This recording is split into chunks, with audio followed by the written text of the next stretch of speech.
Praise the lord.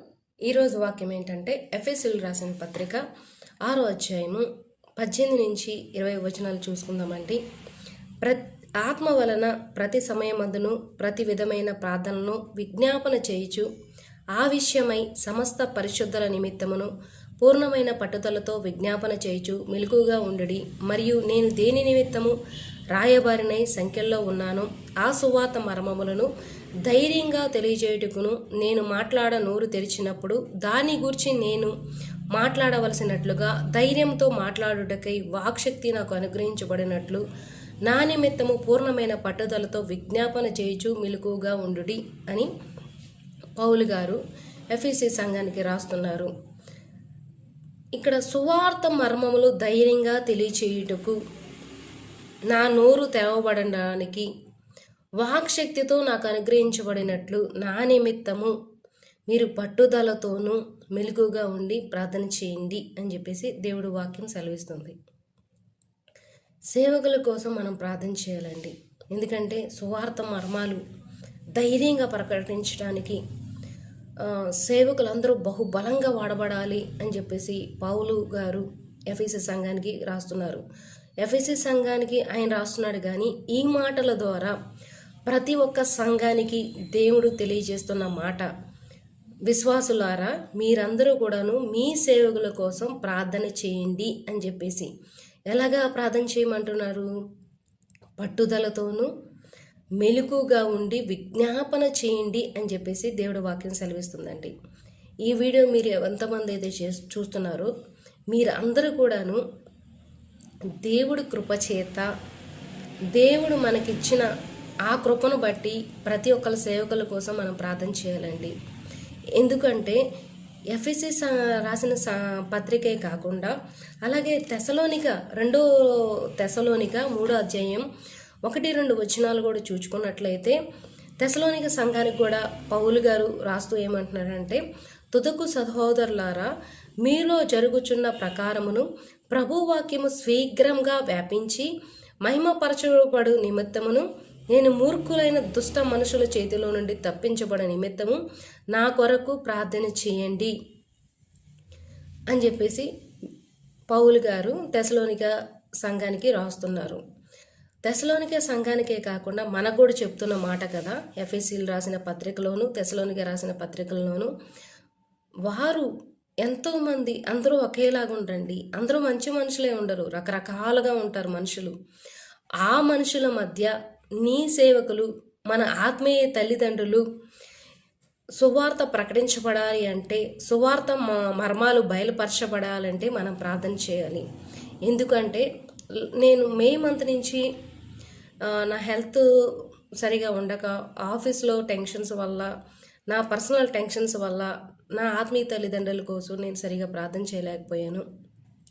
అందువల్ల నేను morning సర్వీస్లో సండే రోజు నేను సండే స్కూల్లో ఉంటాను. ఈవినింగ్ వచ్చేసరికి నేను చర్చిలో కూర్చున్నప్పుడు దేవుణ్ణి ఆత్మతోనూ సత్యముతోనూ ఆరాధించాలని దేవుడు వాక్యం ఉంది కదా. పూర్ణ ఆత్మతో, పూర్ణ బలంతో, పూర్ణ శక్తితో మనం దేవుణ్ణి ఆరాధించాలి, సేవించాలని వాక్యం ఉంది కదా. అటు రీతిగా నేను ఆరాధించలేకపోతున్నా. ఎందుకు అనేది నాకు అర్థం కాలేదు. నేను మా పాస్టర్ గారు ఒక సాంగ్స్ పాడితే చాలా అద్భుతంగా పాడతారు దేవుడు కృపచేత. కానీ ఎందుకు అలా పాడలేకపోతున్నారు? నా ప్రాబ్లమా లేకపోతే అందరికీ అలా ఉందా అనేది నాకు డౌట్ వచ్చింది. సరే, ఆ వీక్ అంతా కూడా నేను చాలా బాధపడ్డాను. ఎందుకు నేను ఆత్మతో నింపబడలేకపోయాను, ఎందుకు దేవుడిని నేను ఆరాధించలేకపోయాను, దేవుడు వాక్యం ద్వారా నాతో ఎందుకు మాట్లాడలేదని ఆ వీక్ అంతా నేను బాధపడ్డాను. నెక్స్ట్ వీక్ సండే మళ్ళీ రాగానే వచ్చింది. ఆ నెక్స్ట్ వీక్ కూడా నేను 10 minutes ప్రార్థన చేశాను నా ఆత్మీయ తల్లిదండ్రుల కోసం.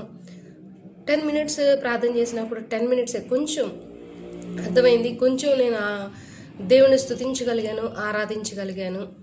ఆ తర్వాత నెక్స్ట్ వీక్ కూడా, లాస్ట్ వీక్ అంటే మొన్న పోయిన సండే కూడా నేనేం చేశానంటే, మార్నింగ్ అంతా దేవుడిని సేవలో ఉన్నాను, పరిచర్యలో, సండే స్కూల్ పరిచర్యలో. ఈవినింగ్ సర్వీస్ కోసం నేను ప్రార్థన చేస్తున్నాను.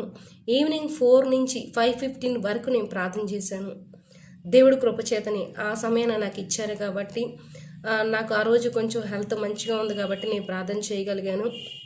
ఆ రోజు 1 hour 15 minutes ప్రార్థన చేస్తే ఆ దేవుడు అద్భుతంగా ఈవినింగ్ సర్వీస్లో మా ఆత్మీయ తండ్రిని ఆత్మతో నింపి బహుబలంగా ఆత్మతోనూ సత్యంతోనూ ఆరాధించేలాగా చేశారు.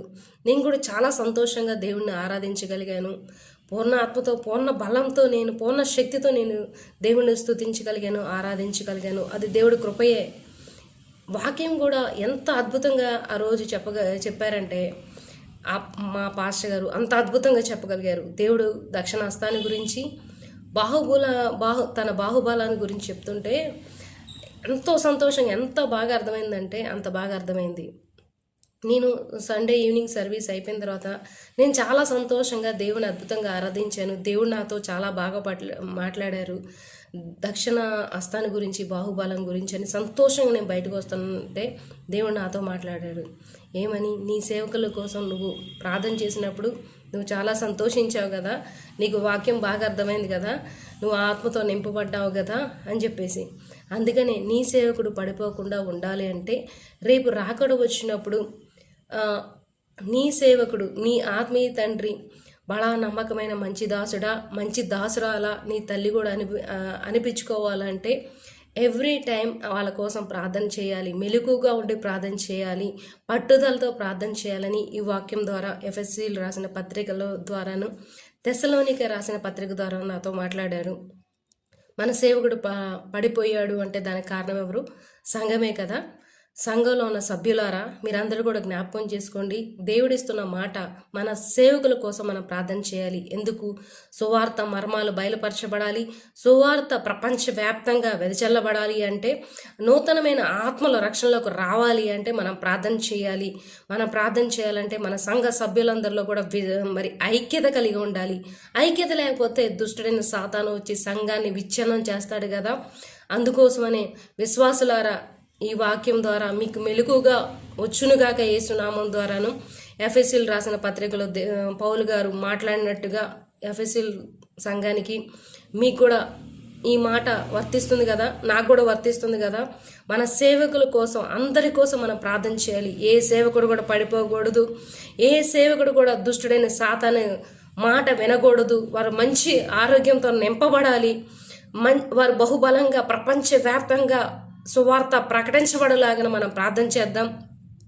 వారికి ఏ అవసరతలు ఉన్నా, అక్కర్లు ఉన్నా మనం ప్రార్థన చేయగలగాలి. వాళ్ళు కాదు, మనం కూడా దేవుడి చేతిలో మనం రేపు పరలోక రాజ్యం వెళ్ళినప్పుడు బడా నమ్మకమైన మంచి దాసుడా, మంచి దాసురాలని దేవుడి చేత మనం కూడా అనిపించుకోవాలి. మంచి విశ్వాసులని మనం అనిపించుకోవాలి. మనకి ఇచ్చిన కాలింగ్లో, మనకిచ్చిన ప్రార్థనా జీవితంలో దేవుడికి మనకిచ్చిన కృపను బట్టి ప్రార్థన చేద్దాం. ఎందుకంటే ఏ సేవకుడు కూడా పడిపోడండి. నువ్వెవరో తెలియదు అంటే సేవకుడిని, మనకి ఎంత బాధ అనిపిస్తుందండి. మీకు తెలిసిన వాళ్ళే ఎవరైనా తెలీదు, మీరు ఎవరో నాకు తెలియదంటే మీకు ఎంత బాధగా ఉంటుందండి. రేపు పరలోక రాజ్యంలో కూడా దేవుడు నిన్నైనా నన్నైనా నాకెవరో తెలియదంటే మీకైనా నాకైనా ఎంత బాధేస్తుంది. అలాగే వారు ఎంతగానో కష్టపడి భూమి మీద సువార్త ప్రకటిస్తూ, ఎన్నో ఆత్మల కోసం ప్రార్థన చేస్తూ, ఎంతో వారికి నిద్ర ఉండక, తిండి ఉండక, ఎన్నో రకాలుగా ప్రభువు కోసం వారిని అప్పగించుకుంటూ సేవ చేస్తున్నప్పుడు వారికి ఎంత బాధ ఉంటుందండి. అందుకోసమని ప్రతి ఒక్కరు కూడా ప్రార్థన చేయండి సేవకుల కోసం. సేవకులు పడిపోకూడదు. అపవాది క్రియలు లయపరిచినట్లుగా వారు బహుబలంగా వాడబడాలని ప్రార్థన చేద్దామండి. మనం అందరం కలిసి ప్రార్థన చేద్దాం. మహాపరిశుద్ధుడా, మహాగణుడా, పూజనీయుడా, పూజారుడా, దేవా నీకే స్తుతులు స్తోత్రములు చెల్లిస్తున్నానయ్యా. అయ్యా నీ కృపను బట్టి నీ స్తోత్రాలయ్యా. ప్రతి ఒక్క సేవకులను బట్టి నేను ప్రార్థన చేస్తున్నాను. ప్రపంచవ్యాప్తంగా ఉన్న ప్రతి ఒక్క సేవకుని బట్టి, ప్రతి ఒక్క సేవకురాలను బట్టి నేను ప్రార్థన చేస్తున్నానయ్యా. అయ్యా సేవకులందరూ కూడా బలంగా వాడబడాలి. అయ్యా తండ్రి ప్రభా, బలా నమ్మకమైన మంచి దాసుడా, మంచి దాసురాలా అని నీతో అనిపించుకోవాలి తండ్రి. అయ్యా అట్టి భాగ్యాన్ని, కృపను ప్రతి ఒక్క సేవకుడికి మీరు దయచేయమని అడుగుతున్నానయ్యా. వాళ్ళు పడిపోనివద్దు, లొంగిపోనివద్దు, జారిపోనివద్దు నా తండ్రి. నైనా నీ స్తోత్రములు అయ్యా. అపవాది క్రియలు లయపరచాలి కానీ ప్రభా, అపవాది అయ్యా తంత్రాలను గుర్తెలలాగిన కృప చూపించమని ప్రార్థన చేస్తున్నాను తండ్రి. అయ్యా నీ స్తోత్రాలు చెల్లిస్తున్నాను. సాతాను ప్రభా సేవకులు వాడుకొని ప్రభా సంఘాన్ని విచ్ఛిన్నం చేయకుండా మీ కృప చూపించమని అడుగుతున్నానయ్యా. అయ్యా ఈ వీడియో చూసిన ప్రతి ఒక్కరు కూడా, ప్రతి ఒక్క విశ్వాసి కూడా ప్రభా ప్రతి ఒక్క సేవకుడి కోసం, సేవకురాల కోసం ప్రార్థన చేయనట్టుగా మీరు కృప చూపించమని అడుగుతున్నాను. అట్టి జ్ఞానాన్ని, అట్టి అభిషేకం ప్రతి ఒక్కరిలో నింపమని ప్రార్థన చేస్తున్నాను తండ్రి. అట్టి కార్యములు వారిలో జరిగించండి ప్రభా. నీ స్తోత్రములు తండ్రి. అయ్యా మరి ప్రతి ఒక్క సేవకుల కోసం మేము ప్రార్థన చేస్తున్నాం. నీ సత్య సువార్త వెదజల్లబడినట్లుగా మీరు అద్భుతం చేయమని ప్రార్థిస్తున్నానయ్యా. అయ్యా సంఘాల్లో ప్రభానైనా ఐక్యత దయచేయమని ప్రార్థన చేస్తున్నాను తండ్రి. విశ్వాసులందరూ కూడా ప్రభా అయ్యా మరి నూతనమైన ఆత్మలు రక్షించలోకి వచ్చినట్లుగా ప్రభా అద్భుతాలు, ఆశ్చర్యకరాలు, గొప్ప కార్యాలు సంఘాల్లో జరిగినట్లుగా ప్రభా రేపు రాకడ వస్తున్నట్లుగా ప్రభా వారికి తెలుసు కాబట్టి ప్రభా మీరు కృప చూపించమని ప్రార్థన చేస్తున్నాను తండ్రి. అయ్యా నీ మహిమ నీ ప్రభా అయ్యా తండ్రి ప్రభా పొందుకోమని ప్రార్థిస్తున్నాను తండ్రి. ప్రభా నీ ముఖ కాంతి ప్రభా ప్రతి ఒక్క సేవకుడి మీద, సేవకురాల మీద ఉండినట్లు మీరు కృప చూపించమని అడుగుతున్నాను తండ్రి. గొప్ప కార్యాలు సంఘాల్లో జరిగించమని అయ్యా ప్రభా నీకే స్తుతులు స్తోత్రములు చెల్లిస్తూ అయ్యా ప్రతి ఒక్కరు కూడా ప్రభా సేవకుల కోసం ప్రార్థన చేస్తున్న ప్రతి ఒక్కరిని దీవించి ఆశీర్వదించమని, వారికి కావాల్సిన అవసరతలు అక్కర్లేని క్రీస్తు మహిమేశ్వరులు మీరు తీర్చినందుకు కూడా మీకు స్తుతులు స్తోత్రములు చెల్లిస్తూ సేవకులందరినీ కూడా ప్రభా అయ్యా నీ ఆత్మతో నింపుతూ బహుబలంగా శక్తివంతంగా మీరు వాడుకోబోతున్నందుకు నీ స్తోత్రాలు. మీ పరిశుద్ధాత్మ వరాలతో, కృపా వరాలతో, ఆత్మ ఫలాలతో ప్రతి ఒక్క సేవకుడిని, సేవకురాలను నింపి నడిపిస్తున్నందుకు నీకు స్తోత్రాలు చెల్లిస్తూ అయ్యా నీకే మహిమ, ఘనత, ప్రభావాలు పొందుకోమని యేసు సర్వశక్తి గల నామంలో ప్రార్థించి పొందుకొని వేడుకుంటున్నాం తండ్రి. Amen, amen. Praise the lord అండి. Thank you.